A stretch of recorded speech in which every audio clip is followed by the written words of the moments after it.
Hey, what up? Welcome to another episode of Code Red. Where there's smoke, there's fire. And I'm your host, Filmmaker. And I got a very, very, very special guest in the building. Steve Love, what's up? What's going on, baby? I hear the lines going off. That cold red, beep, beep, beep. Say that, About man. to get hot in here. Hey, man, listen, you've been doing this a long time, Steve. So, man, this is going to be quite a lengthy interview. 95. Yes, sir.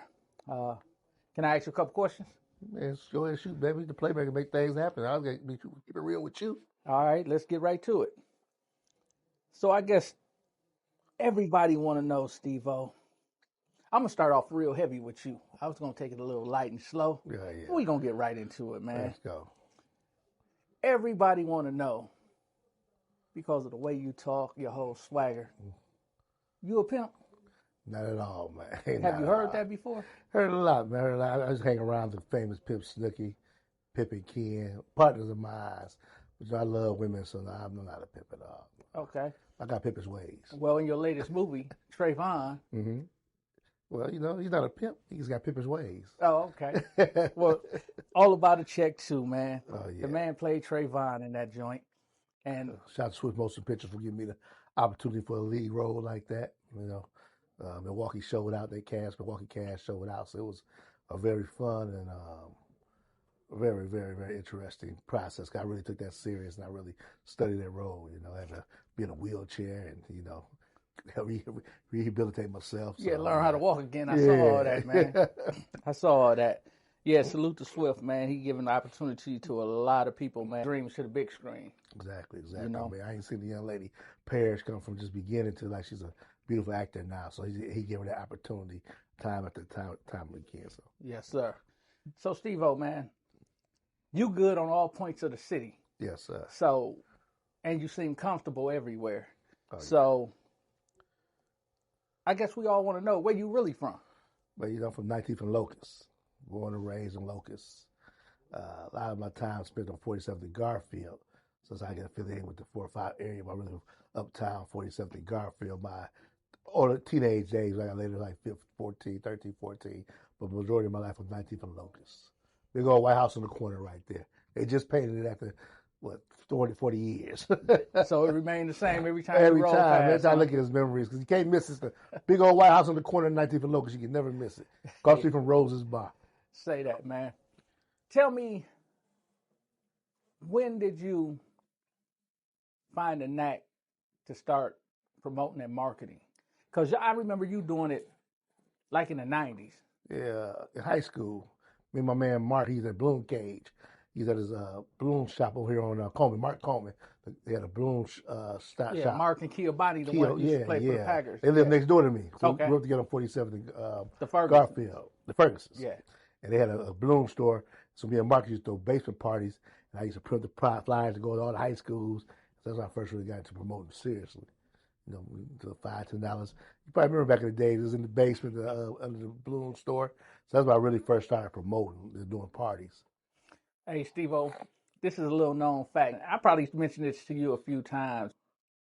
You the reason that I got off into marketing and promotions. I remember when you used to hit the streets and you was creating stars before anybody I can remember in the mill with the marketing and promotions. So I modeled a lot of things I do after you from seeing what you had did in the early days before marketing was even popular. Yeah, so you took it to the next level. I was trying to start off with these skills. Hey, man. What made you want to do the marketing? I had to. I ain't no motherfucker. I spent all my money on this rap shit, putting money on an artist. Now I got to sell him. And I always been good at selling things, Since I was a kid, I was selling peanuts and whatever you get my hands on. So I was good at selling things. I knew how to get the people to get interested in something. And like I said, we know nobody else. So like, I seen people put their products in somebody else's hand. And I used to work in a community journal back in the days. And they used to have these bundles of papers. You had to walk from Congress all the way down to Capitol. The cashiers get their papers. As soon as the truck put off, throw them in the garbage, walk to the other end like they done. So I always think in my head like, you might pay somebody to do something for you, but if you don't do it yourself, you don't know if it's going to get done or not. So that's why I did a lot of hand-on in the beginning myself, make sure it got done and got out there. Okay. That make a lot of sense to me. So. Sorry, Mr. Rogers, if you're seeing this. Let's talk about the Infinite for 5 days. Yeah. So we basically back in like 1995, I was got out of high school, and my cousin Mr. Do It Death was rapping. So me, Do It Death, and Big Hank, we started our own label called Infinite Recordings and Black Mafia Music. So Black Mafia Music was the management company, and Infinite Recordings was the record label. So we was doing our thing, and we got to a point to where Mr. Do It Death kind of left the label for a minute, but he had a partner named Smalls and Ralph on 45 and QC, and I was working with Coo Coo Cal at this time, and they always been a fan of Do It to Deaths. But when they heard this Coo Coo Cal album me and Hank was working on, what they called him Crazy and No Mercy, they wanted in. So we kind of did like a partnership, you know what I mean? And so that's how it became Infinite 45. But it started off as Infinite Recordings of Black Mafia Music. So did you actually start Infinite? Yeah, me, Mr. Do It to Death, and Big Hank. So I was the financer, Do It to Death was the rapper, Big Hank was the producer. So yeah. Okay. So you responsible for finding Coo Coo Cal? Through my man Seven. Okay. Back in the days, I was managing Akito and G before they came Akito and G. I was managing them before they went to Rap a Lot. I gave them some money for them on the bus to go down and Rap a Lot outside with them. We couldn't do no form at the time here. So that's how it really started. Okay. So I was recently watching the Rise and Fall of Coo Coo Cal. Mm-hmm. Is it true that as Cal, these are his words, that he used to come around to the studio and just wanted to clean up? Well, that was before me. That's Okay. when he messed with Keith and Stone Cold Player, Seven, and Keith and them. They was doing them days. And I didn't know nothing about him until my man Seven. Actually, Seven had signed to my record label with me. He had his own money. I was matching it, and we was doing some hot stuff. And we had like a big single boiling, but then Seven got some trouble, some Fed trouble. And he just came to me like, hey, man, I work with this dude, man. He hot. Just listen to him, Steve, man. I think you can really fuck with him because I got a situation right now. I think somebody needed the hands on him. He brought him by Big Hank house one day, man. That shit blew my mind. He had a rapper there talk about, man, a friend of me is an enemy.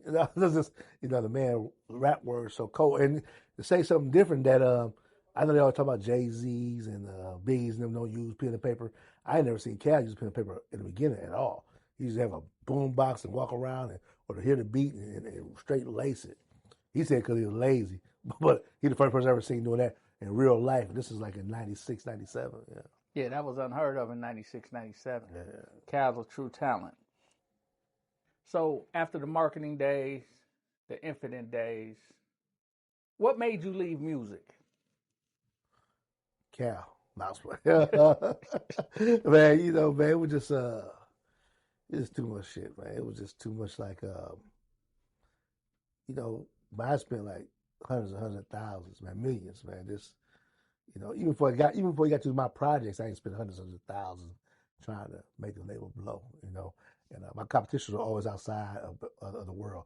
I always competed with the big boys. So I was trying to get there, and to finally get there and see it get crumbled by other people, and just because you're not the artist or the talent itself, you can't save it.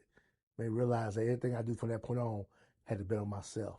And I was basically betting on other people, believing in talent. I mean, me and Do It to Death, we went through our thing. So it wasn't always peaches and creams. I take this man down to the real studio where R. Kelly performed there. We spent a lot of money. It's my cousin. We went through a little riff-raff where he left. I'm like, damn, stuck again. Cal come. Stuck again. Drew come. Stuck again. So it's like, so I'm like, man, I'm tired of this betting on artists. And then I started helping L. Bull, man. He actually signed to Hank. And I go to Atlanta, I get the man hot less than a week. He got a deal on the table. End up going to jail. So I'm like, every artist, either they strung out some drugs or they going to jail. We get to this point. I say, man, fuck that. I got to bet on myself. Steve-O, I got an interesting question for you. I'm big on mental health. Yeah. Do you believe that mental health and being an artist run hand in hand? Oh, yeah. Believe it or not, a lot of people are scared of success. Because we have all the talent in the world. I don't know if you ever seen this movie, Talk to Me, with P. Green. He became a famous talk show person in D.C. And but he was comfortable at the local level. The man behind him seen a bigger vision for him. So I felt like I see bigger vision for people. Like my talent always been to spot talent in people that they might not know they had themselves. You know what I'm saying? Help them get there. So this guy seen Petey Green, knew his talent, and when he tried to take him to the bigger stage, Petey wasn't ready for it and blew it all. And I think that's what you said, mental health like that. A lot of people just not ready for it. It's hard. A lot of people can't handle pressure. Well, there's a true statement, pressure busts pipes. Like every day you wake up, I've been out of my last dollar before. Don't cry, don't holler, nothing. Type my pants up, go busy, go get it again. A lot of people can't handle it. A lot of people kill themselves at that point in life. So mental health is really serious when it comes to artists and people, period. So yes. Okay. And also go back on that, trust is a big issue too. Sometimes, man, people feel like you fucking them and they realize you ain't fucking them. Me and Cal had this conversation all the time. Me to do it deaf because they have bitter them like, oh, you trying to play like that. They look at it like, damn, he really didn't play us. Especially when you start dealing with these white folks in the big corporation and you don't understand what playing is. So because when they done with you, you can't call them for a 20. But you can call me for a 20 every day, even if I feel that you did me wrong in a way. But if you're a friend of mine, a real friend or better friend of me, you know, I ain't got no problem with you. But you can't do the corporation like that. But the funny thing is, they whip them with the pen so cold, and they be too worried about us getting over on them. You should be more comfortable dealing with us than dealing with the corporations because they ain't gonna accept your phone calls. You ain't gonna run into them on the streets or none of that. But like I tell a person out the gate all the time, you know, sometimes you can feel that you worth $1 million. You can come to me and I say, hey, KB, I'm the hottest rapper right now, give me $1 million. But I can't go sell a show in my hometown for $1,500 or out of town. So I'm not worth $1 million right now. Don't mean God ain't blessed with $1 million for talent. And I might get there and I might got it in me, but I got to get there first. And so a lot of people outprice themselves, believing that they're bigger than what they are at the time, instead of growing with you and get to that point and get the bag. You know what I mean? What I'm saying? So that's a big fact too. A lot of people, and sometimes you do a handshake, and whatever you agree on, you agree on. And if a person doing that, you can't be getting fucked. Now, if you don't want to read the contract all the way, or now you didn't go do your homework about publishing and things like that. Now, some people do take advantage of some people, which I never did. Every artist I dealt with, they didn't know about publishing. Make sure they got 50% of their publishing. Cause I want them to have a life after rap me with their kid. I just wouldn't do it. Easily could do it if I wanted to. That's just they never been me. I got no shady bone in my body on that tip. No doubt. So recently you switched lanes. Oh yeah. And you found a new fast. You found a newfound love for filmmaking. Oh yeah, man. What brought that about? Well, filmmaking, I always I wrote this movie 20 years ago, man, and I always wanted to do a film. And so I got introduced to Shalom about, I think, 18, 19, whatever. He came home, and I helped him get his book, get some publishing deal. So he went to turn this into a movie. He kept always calling me out like, Steve, man, come on, man, you can do it. I'm like, man, I just got to do it right. So he shot in Milwaukee. He said, man, come sit on set with me and check it out. I'm telling you. And so he introduced me to some good people, BZ Jones and his team.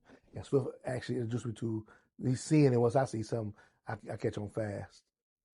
Yeah, it seemed like you took off with it, man. Because you went from behind the camera and moved and got comfortable in front of the camera. Man, my first 3 movies probably, man, I was like, shout out to Aaron was there, a couple other people, my brother Gucci, people helped a small job, but besides the main job, I was the casting director, the wardrobe person, I had about 60 jobs, just to make it happen. You getting your budget tight. So I had to learn fast, you know what I mean? Yeah, I've been on a couple of your sets, man. I see how hard you work putting it all together, man. And then to see it on the big screen, to actually see it all come together, man, is a wild moment just for somebody who's sitting on the set. But yeah, it's a great thing, And acting, man, believe it or not, people don't understand that. I went to 21st Street School, so I think acting and movies been in my life for a while. I remember I was 3rd, 4th grade, and I had to, no bullshit, I had to write a play. We wrote like a small play about drugs, man. I brought the candy to school for the drugs. I orchestrated the whole thing. The girl she get arrested, like you said, like after school special, and buying drugs, say no to drugs type of thing. I'm doing this in the 4th grade, man. You know what I'm saying? I've been part of plays at school, and I think it all come from my mother, man. It was my mother and father that she always made me believe I could do whatever I want to. Like, it was an instrument that she didn't put in my hand. I tried piano, flute, clarinet, anything. In a sport I didn't play. You know what I mean? And they always had my back. So that kind of making you dream big and just going forward, especially coming from the ghetto. That's why I can say. I think that's why I feel I can do anything. So that's with the movies. Like I knew I could do it once I seen it. Yeah, I see. She really nurtured you, instilled some good positive things in you, and I think that I guess it's safe to say Ricardo Amore Ricardo Love is man. the reason, huh? Exie Tatum, man. So yeah, shouts out to them. Yeah, man. The movies you took over heavy in it, and I know, like I asked Swift the same question I want to ask you. I know they all your babies, and most people don't have a favorite child, but what movie did you enjoy filming the most? Trust Nobody won't always be my baby. Just about because that was a dream of mine I wrote 20 years before I shot it, and actually come and do it that big, and the success of it was like, man, you know what I mean? And then I take my second child. I got to put in kind of. I had pride with this because I actually got me and Baby Drew. We were trying to do our thing, and I got him a record deal with Universal, but didn't go far as a photo film. So to me getting a chance to put his vision and dream on camera was kind of special too. You know, something too right there was special. I went to that premiere. It was dope. I liked that. You did all the work for it. Market it. Yes, sir. Yes, sir. I had a ball doing it, man. So what's next for Steve-O? You know, man, I'm steady shooting this movie. I got a movie called Ocean's View finna come out pretty soon. Trust Nobody 4, definitely. I got this hit series called Decisions, man. It's gonna be big. So y'all get ready for that. Me and Charles working on a movie called Burnt. It's gonna be pretty good. So we're doing the Hole in the Wall 2 pretty soon. So these movies, man, and actually didn't concentrate on the liquor. Ricardo Amore, you know, I'm in like 7 states now. We, you know, the Myers got to deal with the Myers and Woodmans. So we steady moving, man. We steady moving. Yes, sir. I recently caught the acting bug, man, and Steve got me a really, really small part, man, in Ocean View, man. You're going to like it, too. You're going to get a chance to see me and meet you on the big screen, And it's crazy, man. I wrote it, and you played it, it's like I wrote it, like, that's your character. It's like, it's KB. You see, like KB. Because I remember you called me, you know, you said, I got something for you. And, hey, man, it was like I was comfortable with it, but it seemed like as soon as the light came on the camera, I got nervous. I got a brain freeze, so I really want to jump on the big screen with you more, man, if that's possible. Oh, yeah, definitely. So that's something I just wanted to put out there. Got something in mind for you for this movie, Burt. A little something about it. It's about a guy that's got a gambling problem.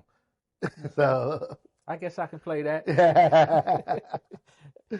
So, Steve-O, you're a legend, man, to the city. You've done so much for so many people.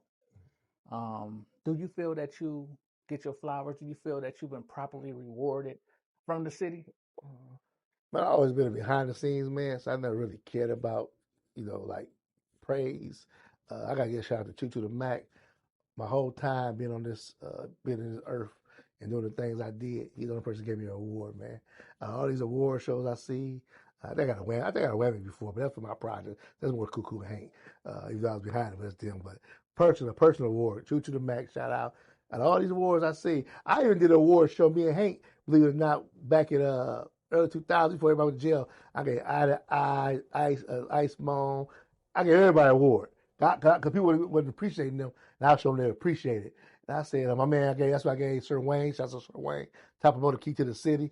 So I said, all these years, I see all these shows, year after year, and I ain't never got an award yet for nothing, man. And I think I ain't did first, man. Like, first person put a platinum record in the city and make sure they stayed in the city, shot in the city, brought a big movie here, make sure they shot it here and stand here. The big boxing match, you know what I'm saying? Lick, I mean, I've been so many artists on and people on, just like, and I always make sure I represent Milwaukee on any platform I'm on. And it's just like, thank you, but fuck you. Yeah. But it's all right. The ghetto love me though. That's it, man. You know, because I haven't received an award either. So they got the stuff you did, Filmmaker. Hey, man, I ain't really tripping. I guess real ones don't get it like that. We're going to keep on pushing, man. Oh, yeah. 30 summers, no fumbles, man. Yeah, And you've been in it longer than me. Man. You know what I mean? And I model my whole style after what I saw you do. I appreciate that. So, yeah. What do you think Milwaukee should remember you for? Like, I heard you say a lot of the things you did first, like the platinum records, the big movies. I think like my favorite saying, face of a mustard seed. So faith of a mustard seed means I did it my way, man. I did it big. Every time, like, things that people thought they could. I remember people used to laugh at rap when I first started doing rap music with me and Do It to Death. And they used to be like, I was going on the hustles, like, anybody want them motherfucking $10 CDs? And then next thing you know, everybody had a record label around here. Man, I want to shoot no motherfucking movies. Me and Swift get to doing it. Now everybody want to do movies. Well, fuck, you can't put no boxing match on. It ain't gonna work. We had a sold out event with Mr. 20 and Reggie Brown. I got a best-selling book. I'm a book author. People don't know me and Pippi King with Simon & Schuster, the one of the richest literally ages in the world. One thing you can't say that I ain't done, I did, man. And so to say I gave hope and I gave energy and light that we can do it from Milwaukee. Because everybody say, ain't no black people in Milwaukee. You ain't gonna never make it in Milwaukee. I mean, that's when me and Tony Neal got into it about over Baby Drew, when he told Baby Drew that you gotta leave Milwaukee. I said, shit, we made it from here. Coo Coo Cal right here. I ain't go to Chicago. I ain't go to L.A., New York. We put the seed right here. My man Young 20 blessed with the Swap House thing, and went from one seed, went to another seed, but the seed started right here in Milwaukee. Never changed. They wanted to shoot the video in Chicago. Kiss my ass. We Milwaukee gonna shoot it right here. No video. And I always stood for Milwaukee, man. But so everyone know I stood for them, and I put Ariel to believe that you can do whatever the fuck you want to do right here. I remember at the peak of Infinite. Yeah. The law came in. Yeah. How do you survive a hit like that? So now you gotta remember, you got Infinite Recordings, you have 4-5. So in our days, like I just met my man Smalls and Rap through my man Tay. So we never had no kind of street connection at all. We didn't even know each other like that. We knew each other through music for real. And we became more brothers in our 2 or 3 years knowing each other than probably a lot of people that knew him for the whole lives. Because they just know how true I was and how true them cats was. We had love for each other for real. So that indictment, but I always thank God too, because he could have threw me in it from my past paper too. So I could have, but this guy saved me from that situation to where, I never turned my back on him. I always stood for him, you know what I mean? And so it was really their thing that hit, but it did affect the record label too, because it was a part of it. They were watching the counts, they was sweating us. They had a big board like the wire and shit. So they really was attacking everybody, but they only can get people that had something to do with that situation. So I just think I was protected by God, you know what I mean? And staying focused. Yeah. Stay in your course. And I never was scared. Like, people ran from I stood up, talked to feds face to face. I never was scared. You know what I'm saying? It was for you, you know what I mean? No doubt. So, yeah. Okay. What advice would you give? Now, this is a 2-part question. Okay. What advice would you give upcoming artists how to survive in the music business, and then to upcoming directors and filmmakers? In the music game, I'm going to tell you, I'm loving my man Steven Stoner right now, man. I think the way he did it is the right way. I read to him like a couple of times. I really don't know him like that. And he used to be like, man, I want to get this one outside. I want to do it like that. And that's how it's going for him. So stay persistent, doing it your way. Looks like I think Big Frank and gonna be next, JP, a couple other people out there, Cardi Banks, a lot of other people, but them guys right there, especially Big Frank right now and Steve Stoner, I love how they moving. You watch how they moving, that's how because of the new age from where I come from. So being on the internet constantly, getting that content out there, doing something different. That's the main thing. Steve Stoner is doing something different. Don't rap like we from Detroit. Don't rap like we from Chicago. Have your own style, your own swag. That's the biggest thing, man. And learn your business. Like, what I'm saying? Back then, how we learned the paper from the CD business, get you some books, information on how to stream and shit really work to make sure you get your money, how to monetize your pages, and all the correct things to get your money, because they're getting some fucking money on that nose. And for the film directors, stop being scared, just do it. It start off with a good script, like, and I know everybody want to say they'd be like a person be like, "What's your budget?" or "How much it costs to shoot a movie?" It don't cost nothing until you put the movie together, because you gotta know what you're shooting, how many extras you need, how many actors you need, how many locations. Put your movie together, and said you can call me for consultation. I can sit down after I see your script. Say I charge a little fee up front now. I did too much free shit.